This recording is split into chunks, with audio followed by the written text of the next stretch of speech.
నమస్తే మిత్రులారా, నేను మీ శ్రీనివాస్ చౌహాన్ అడ్వకేట్. మిత్రులారా, నిషేధపు జాబితాలో ఉన్న భూములను కొనుగోలు చేయవచ్చా? కొనుగోలు చేస్తే లాభమా నష్టమా?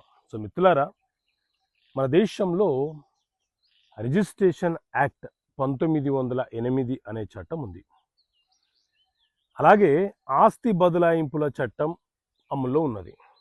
ఈ రెండు చట్టాల ప్రకారంగా ఏ భూములను బదిలీ చేయాలి, ఏ భూములను బదిలీ చేయకూడదో చెప్పే చట్టమే ఆస్తి బదలాయింపుల చట్టం.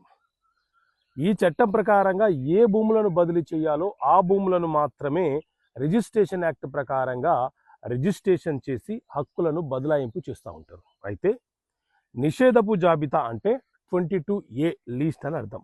ఏ భూములనైతే అమ్మకాలు కొనుగోలు చేయడానికి వీలుండదో, అవకాశం ఉండదో, ఉదాహరణకు ప్రభుత్వ భూములు, దేవాలయ భూములు, శ్మశాన వాటికలు, చెరువులు, కుంటలు, ఆ తర్వాత ఎండోమెంట్ భూములు, వక్ఫ్ బోర్డు భూములు, ఇవన్నీ కూడా నిషేధపు జాబితాలో ఉంటాయి.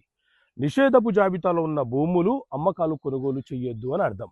కాబట్టి నిషేధపు జాబితాలో ఉన్న భూములను మీరు కొనుగోలు చేస్తే అవి రిజిస్ట్రేషన్ కావు.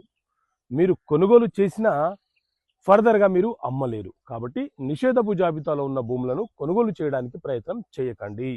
ఓకే మిత్రులారా, థ్యాంక్ యూ. జై హింద్.